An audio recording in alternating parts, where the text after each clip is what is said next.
Hvala vam što ste mi se pridružili u još jednoj epizodi CrowOpsa.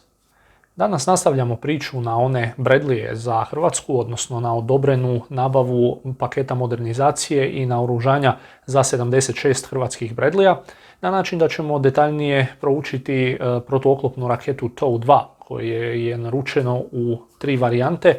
u preko 1700 primjeraka za naoružavanje Bradleyja, pa ćemo se pozabaviti s nekim njezinim specifičnostima, ali i spomenut ćemo druge protuoklopne sustave koji će činiti protuoklopnu cjelinu Hrvatske vojske i hrvatskog zrakoplovstva u budućnosti i zamijeniti sve postojeće mahom sovjetske protuoklopne raketne sustave, te kakve će to nove sposobnosti donijeti Hrvatskoj vojsci i koliko će učinkovita time postati u neutralizaciji neprijateljskog oklopa. Dakle, kad govorimo o protuoklopnim sredstvima u Hrvatskoj vojsci sada, to su uglavnom zastarjeli sustavi kao što je Maljutka ili Fagot Metis, sve naravno istočne proizvodnje i mahom svi žično vođeni. Ono što je specifično za novu generaciju protuoklopnih sustava koje Hrvatska nabavlja je da su svi mahom bežično navođeni, kako TOW-2 koji su u bežično vođenim varijantama, preko Spajka koji će naoružavati pješaštvo i borbena vozila Patria, te naravno Hellfire-a koji su već isporučeni i koji opremaju naše Kiowa Warriore. Protuoklopne sposobnosti su naravno od velikog značaja budući da Hrvatska nema masovne oklopne snage, pa da bi se mogla suprotstaviti i neutralizirati brojčano masovniju oklopnu prijetnju, mora naravno raspolagati sa što većim brojem što modernijih protuoklopnih raketnih sustava, kako za pješaštvo, tako i za borbena vozila s kojima Hrvatska vojska raspolaže, ali i za zrakoplovne platforme, za koje je odabran Hellfire Romeo 3, dakle najnovija varijanta Hellfire-a o kojoj sam već snimio epizodu, pa nju možete pogledati, i koja će pružiti značajne sposobnosti protuoklopne borbe iz zraka. No, ključno je i dobrim protuoklopnim sustavima opremiti mehanizirane i pješačke snage. Pješaštvo i Patrije će dakle biti opremljene sa najnovijim verzijama raketa Spike, ali o njima ćemo pričati kad za to dođe vrijeme. No, TOW-2 će opremati specifično borbena vozila Bradley. Sad, sam raketni sustav TOW je vrlo prilagodljiv, koristio se na doista jako širokom spektru platformi, od helikoptera preko oklopa do lakih vozila, pa i u pješačkoj ulozi. I premda je nominalno sustav koji pješaštvo može prenositi i koristiti, cijeli komplet sa tronošcem teži nekakvih gotovo 100 kilograma, tako da je zapravo vrlo nepraktičan za pješaštvo, pogotovo u nekakvim navalnim operacijama ili gdje je potrebno mnogo kretanja, jer naravno prtiti okolo 100 kila, bez obzira na koliko dijelova to razbijete, je popriličan problem. Zato je vrlo logično da će rakete TOW biti samo na Bradleyjima, barem koliko je za sada poznato, koji imaju po 2 rakete spremne za korištenje u kutijastom lanceru s lijeve strane kupole, a unutar vozila se prevozi još, čini mi se, 7 raketa za popunu na bojišnici. Posada inače ne mora izlaziti iz Bradleyja da bi napunila nove rakete u lancer, već se kupola zarotira do određene mjere i lancer usmjeri prema gore, što ga poravnava sa otvorom na krovu Bradleyja sa stražnje strane, tako da se može jednostavno nova raketa ubaciti u lancer. Time je posada zaštićena, ali naravno nije to baš neki postupak koji bi bilo predobro raditi pod izravnom paljbom. Sad, Hrvatska je dakle tražila točno 1703 TOW-a, ne računajući još 30 primjeraka za testiranja prilikom primopredaje oružja, i to je po varijantama podijeljeno u 1103 TOW 2A, 100 TOW 2B i 500 komada TOW 2 Bunker Buster verzije. Prije nego nastavimo, samo ću vas kratko pozvati da se pretplatite na kanal ako još niste, dijelite i lajkajte video te komentirajte. Na sve te načine podržavate moj rad, a ako ste u mogućnosti možete me i izravno poduprijeti putem Patreona i Paypala, za što sam linkove stavio u opis videa.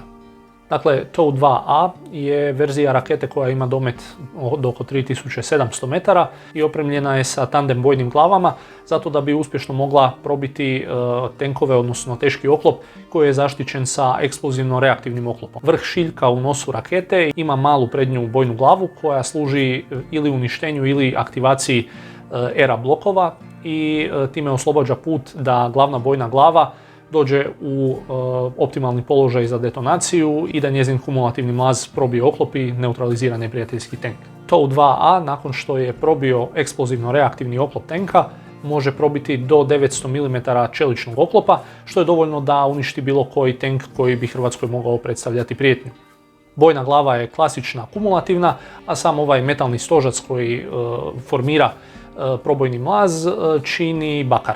TOW2B ima nešto drugačiji princip djelovanja i veći domet. Naime, TOW2B RF je bežično vođena verzija TOW2B Aero verzije, koja je sama po sebi imala domet od 4500 metara, kao i TOW2B RF, dakle ono što je Hrvatska tražila,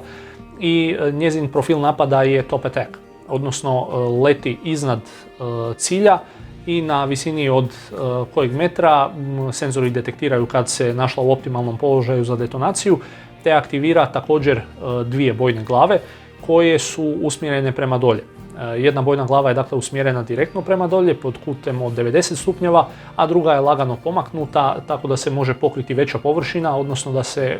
poveća vjerojatnost pogotka tenka. Svaka od ove dvije bojne glave će uništiti tank, ali velika je vjerojatnost da će oba dvije bojne glave zapravo pogoditi cilj, što onda garantira njegovo uništenje. Bojna glava u TOW2B je, s obzirom na njezinu orijentaciju, nešto manjih dimenzija i zbog toga se kao materijal za probojni mlaz ne koristi bakar nego tantal, koji ima dvostruko veću gustoću od bakra, što osigurava manje više istu dubinu probojnosti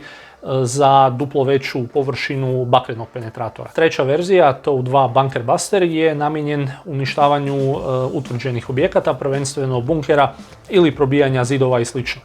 Ova verzija je bazirana na TOW2A, ali nema tandem kumulativne bojne glave, već jednu visokoeksplozivnu fragmentacijsku, koja je pak razvijena na temelju iskustava razvijanja sličnih bojnih glava za rakete Hellfire, odnosno neke njihove inačice. Domet Bunker Buster verzije je također negdje oko 3700 metara. Jasno je da su TOW2 rakete manje sofisticirane nego najnoviji Hellfire koje je Hrvatska kupila, budući da oni zapravo mogu izvršavati cijeli niz zadaća s obzirom na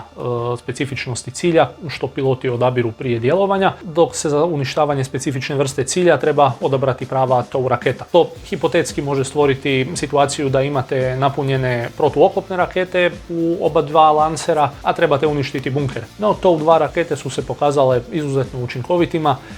intenzivno su korištene u sukobima na Bliskom istoku gdje su se pokazale izuzetno učinkovitima protiv ruskog oklopa, odnosno oklopnih snaga. Inače, cijena TOW2B RF rakete iznosi gotovo $100,000, a Bunker Buster verzija je nešto više od $50,000, što znači da je TOW2A negdje u $50,000 do $70,000 po raketi raspon. Samo navođenje rakete je poluautomatsko, što znači da ciljač prati metu sa ciljničkom spravom, koja potom šalje korekcije raketi putem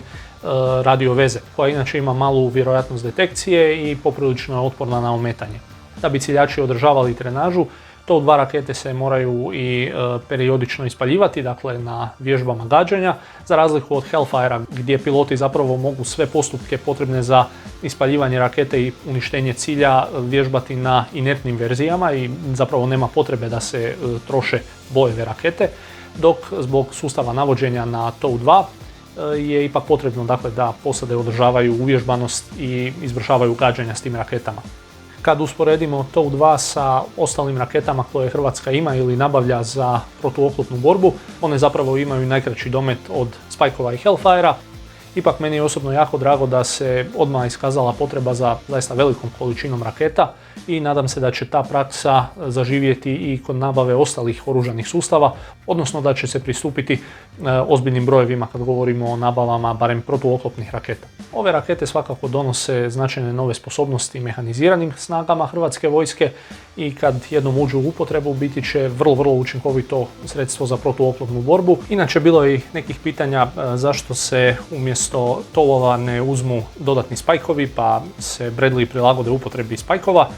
što se može ovako na prvu činiti da logistički ima smisla. Naravno da je jednostavnije uvijek raditi sa što manjim brojem tipova, ali više vrsta raketa sa onom što je još važnije više vrsta navođenja je taktički vrlo korisno jer otežava protivniku prilagođavanje i pripremu protumjera. Ako nije uvijek siguran koja raketa sa kojom vrstom navođenja će se pojaviti s druge strane. Recite mi u komentarima kako vi vidite TOW2 u Hrvatskoj vojsci.